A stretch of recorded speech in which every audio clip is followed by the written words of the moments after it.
पुनर्रचनाच्या खजिन्यातून प्रस्तुत करीत आहोत हा मराठी कार्यक्रम.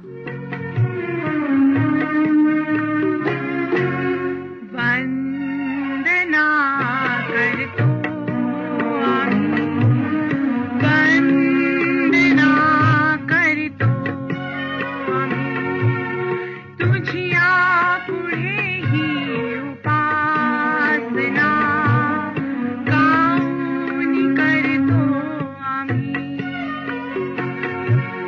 वंदना करतो आम्ही, वंदना करतो आम्ही.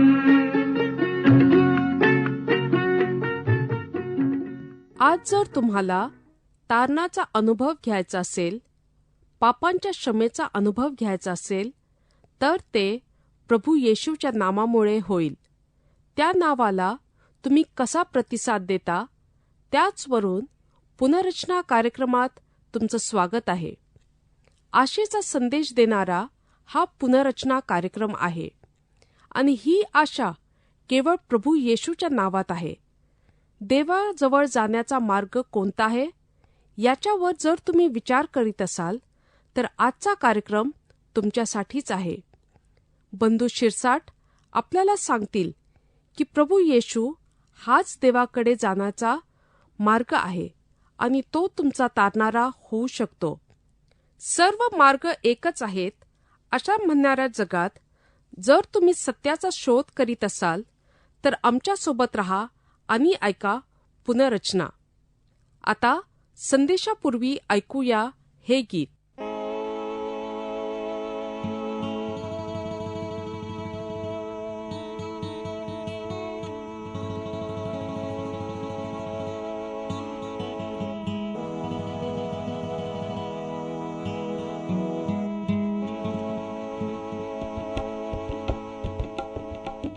जनकल्याणा वाहिले त्वा, जनकल्याणा वाहिले त्वा, रक्त गळगळा, रक्त गळगळा, त्याथे मातुनी तू फुलविला, त्याथे मातुनी तू फुलविला. तारनाथा म्हणा ईशुराया, तारनाथा म्हणा ईशुराया, तारनाथा म्हणा.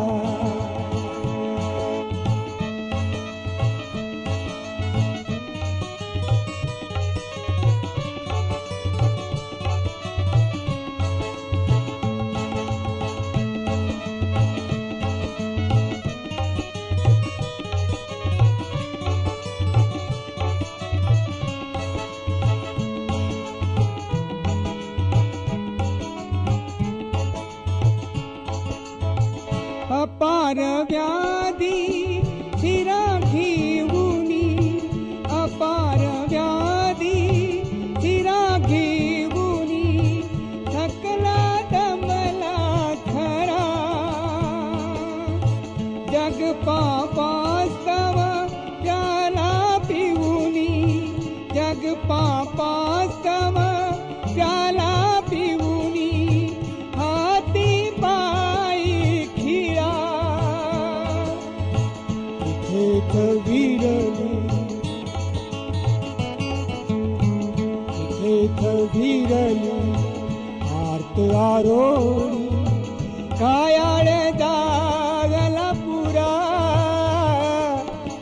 कायाळ दागला पुरा,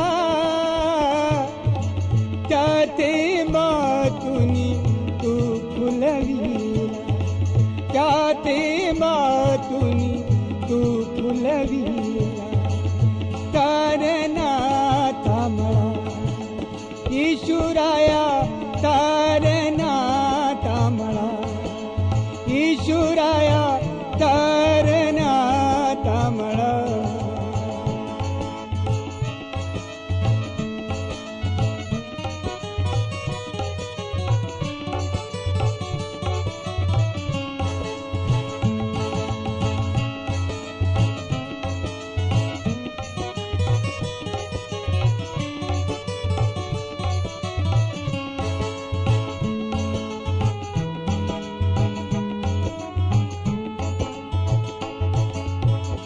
गहिवरले ते विश्व अंबर, गहिवरले ते विश्व अंबर, अंधार पडला खरा, तव मृत्यू रे जगी मानवा, तव मृत्यू रे जगी मानवा, मार्ग मिळे मोकळा, मार्ग मिळे मोकळा. पवित्र शास्त्रात आपण वाचतो की ज्या ज्या वेळेस लोकांना देवदूतांचं दर्शन झालं त्या त्यावेळेस लोक भयभीत झाले. उदाहरणार्थ, ज्या रात्री त्या मेंढपाळांना देवदूत दिसले, प्रभू येशूचा जन्म झाला त्या रात्री, तेव्हा ते मेंढपाळ फार घाबरले असं लिहिलेलं आहे. आणि दानियेलाच्या पुस्तकातही असं घडलं. दानियल 8:17 आणि 18. आता देवदूत हे देवाचा संदेश वाहणारे आत्मे आहेत आणि दानियेलाला त्या स्वप्नाचा अर्थ सांगण्यासाठी देवाने गब्रियल नावाच्या देवदूताला पाठवलं. वचन 19 पहा, दानियल 8 आणि 19. तो म्हणाला, म्हणजे तो देवदूत म्हणाला, पहा, कोपाच्या शेवटल्या काळात काय होईल हे मी तुला सांगतो, कारण नेमलेल्या अंत समया संबंधाने हा दृष्टांत आहे. आता देवाच्या कोपाचा काळ म्हणजे महासंकटाचा काळ. आणि मित्र हो, आपण ह्या काळाच्या अगदी जवळ येऊन पोहोचलेलो आहोत. म्हणून इथे जे पुढे लिहिलेलं आहे ते आज आपल्या दृष्टीने फार महत्वाचं आहे. पण ह्या स्वप्नाचा अर्थ काय असेल? 20 वचन पहा, 2 शिंगे असलेला एडका तो पाहिला, ते मेदय व पारस यांचे राजे. आता ह्या एडक्याला 2 शिंगे आहेत हे लक्षात घ्या, एक लहान व एक मोठं शिंग.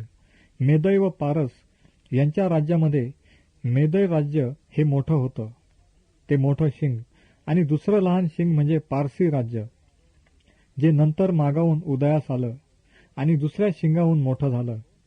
म्हणजे इथे या 2 साम्राज्यांविषयी तो बोलत आहे, मेदी व पारसी साम्राज्य. आता 21व्या वचनाचं काय? तो बकरा, तो म्हणतो की तो दांडगा बकरा ग्रीसचा राजा आहे. जरा विचार करा, ग्रीस अजून काही जगातली एक महासत्ता झालेली नाही. ग्रीस जरी ह्यावेळेस एक छोटं राष्ट्र होतं, तरी पारसी साम्राज्याला माहीत होतं की आपला मोठा शत्रू आता ग्रीस असेल. म्हणून परमेश्वर या दृष्टांताचा अर्थ प्रगट करताना सांगतो की तो दांडगा बकरा म्हणजे ग्रीस साम्राज्य असेल. ह्या बकऱ्याच्या 2 डोळ्यांच्या मध्यभागी एक शिंग होतं, तुम्हाला आठवतं का? ते शिंग म्हणजे सम्राट अलेक्झांडर द ग्रेट, ग्रीसचा पहिला राजा. मग पुढे 22व्या वचनात आपण वाचतो की या बकऱ्याचं शिंग कसं मोडलं गेलं आणि त्याच्या जागी 4 नवीन शिंग आली. हे सत्य आहे, कारण सम्राट अलेक्झांडर जेव्हा मरण पावला, तो फार तरुण वयात मरण पावला आणि त्याला कोणी वारस नव्हता. त्याच्यानंतर गादीवर बसायला त्याच्या स्वतःच्या साम्राज्याचे नंतर 4 विभाग झाले आणि हे 4ही भाग त्याच्या 4 मोठ्या सेनापतींना मिळाले. त्यांचं नाव होतं टोलेमी, त्याचा एक सेनापती, ज्याला मिसर देश आणि आशिया मायनरचा काही प्रदेश मिळाला. त्यानंतर कॅसेंडर, ज्याला मॅसेडोनिया आणि ग्रीस मिळाले. लिसिमॅकस, याला थ्रेस आणि आशिया मायनरचा काही भाग मिळाला. आणि 4था होता सेल्युकस, ज्याला सिरिया, इस्रायल आणि मेसोपोटेमिया हे मिळाले. तर पहा, त्या दृष्टांतातील त्या बकऱ्याचा त्याचं ते एक शिंग जे मोडलं गेल्यावर त्याच्या जागी 4 शिंग आली, याचा अर्थ असा आहे, ही देवाची भविष्यवाणी आहे आणि हे घडण्यापूर्वी केवळ देवच याचं इतकं स्पष्ट वर्णन करू शकतो. आणि मग वचन 23 ते 26 मध्ये एक उग्र स्वरूपी राजा उभा राहील असं म्हटलेलं आहे, जो 4 शिंगातून निघेल, म्हणजे अलेक्झांडर सम्राटाचे ते 4 सेनापती. पण हा उग्र स्वरूपी राजा कोण असेल? कदाचित तुम्ही अँटिओकस एपिफनीस हे नाव ऐकलं असेल. तो एक अत्यंत क्रूर, वेडसर असा राजा होऊन गेला. अतिशय विचित्र आणि हा अतिशय बलवत्तर होता असं म्हटलेलं आहे. वचन 24. पण स्वतःच्या पराक्रमाने नव्हे, तो विलक्षण नाश करील आणि आपल्या हातच्या प्रत्येक कारस्थानात यशस्वी होईल. आणि पुढे तो कोणत्या भयानक गोष्टी करील ते सांगितलेलं आहे. कदाचित हे नाव तुम्ही ऐकलंही असेल. तो एक सैतानी मनुष्य होऊन गेला. ह्याच्याविषयी काही गोष्टी तुम्ही लक्षात घ्या. तो सेल्युसियन नावाचा महान साम्राज्यातून उदयास आला. वचन 24. तो दुसऱ्यांचा नाश करून त्यांच्यावर ताबा मिळवून बलवत्तर होईल असं म्हटलेलं आहे. आता वचन 25. खोटे आश्वासन देऊन तो सत्तेवर येईल. मागे 23 वचन पहा. तो अत्यंत धूर्त असेल. वचन 24. त्याच्यावर दुसऱ्याचं म्हणजे सैतानाचं नियंत्रण असेल. तो समर्थ व पवित्र लोकांचा म्हणजे इस्रायलाचा शत्रू असेल. वचन 25. तो राजराजेश्वराबरोबर म्हणजे स्वतः येशू ख्रिस्ताला विरोध करील, पण त्याच्यावर कोणाचा हात न पडता तो नाश पावेल, म्हणजे दैवी शासनाने त्याचा नाश होईल. आता हे सर्व समजणं कठीण आहे, हे मी मान्य करतो. पण आपण दानिएलाच्या दृष्टांतात काही शतकं काही पिढ्या मागे जाऊन आतापर्यंत काय काय घडलेलं नाही याचा विचार करीत आहोत. आणि परमेश्वर दानिएलाला ह्या दृष्टांताचा अर्थ समजावून सांगत आहे. तर ह्या दृष्टांताचा अर्थ असा की ग्रीस साम्राज्यातून एक भयानक व्यक्ती उदयास येईल आणि ती व्यक्ती असेल अँटिओकस एपिफनीस. तो देवाच्या मंदिराचा नाश करील. यहुदी मंदिरात एका डुकराचा बळी अर्पण करील आणि याचा परिणाम यहुदी लोकांचा तो शत्रू होईल. ते त्याचा द्वेष करू लागतील. पण दानिएलाला असं सांगण्यात आलं की हा दृष्टांत गुप्त ठेव, कारण तो दीर्घ काळास लागू आहे. दानिएल 8:26. पण दानिएल वारंवार असं सांगण्यात आलं की हे दानिएला, तू हे सर्व काही समजू शकणार नाहीस, म्हणून आता हा दृष्टांत गुप्त ठेव. याचा अर्थ तू जे लिहित आहेस ते थांबव. जास्त काही लिहू नको. त्याच्यात काही भर घालू नको किंवा काढून टाकू नकोस. तुला जे समजणं आवश्यक आहे ते सर्व मी तुला प्रगट केलं आहे. पण मित्र हो, दानिएलाने जे लिहून ठेवलं त्याचा आपल्याला एक फायदा आहे. आपल्याजवळ अनेक वर्षांचा इतिहास आहे.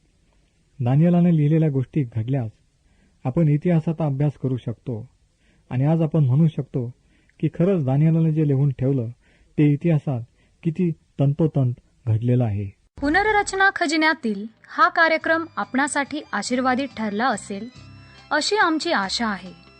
अधिक माहितीसाठी आपण आम्हाला व्हॉट्सअप करू शकता.